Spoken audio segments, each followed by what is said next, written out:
ওটির ভেতরকার এসি চললেও আরিফ দর দর করে ঘামছে। তার চোখের সামনে সার্জিক্যাল টেবিলের ওই 10 বছরের বাচ্চাটা বারবার নীলা হয়ে যাচ্ছে।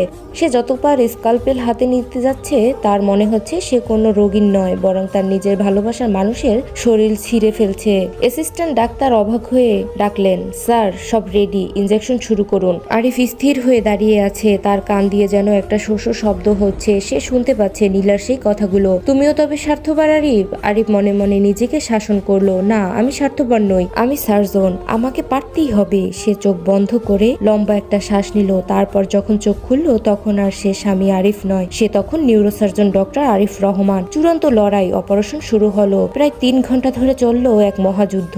বাচ্চার মাথার রক্তক্ষরণ থামানোটা ছিল প্রায় অসম্ভব। একটা পর্যায়ে মনিটরের শব্দ পাল্টে গেল, হার্টবিট আশঙ্কাজনকভাবে কমে যাচ্ছে। Sir, cardiac arrest. নার্সদের গলায় আতঙ্ক। ওটির বাকি ডাক্তাররা হাল ছেড়ে দেওয়ার ইঙ্গিত দিলেন, কিন্তু আরিফ থামলো না। সে যেন আজ মৃত্যুর সাথে পাঞ্জা লড়ছে।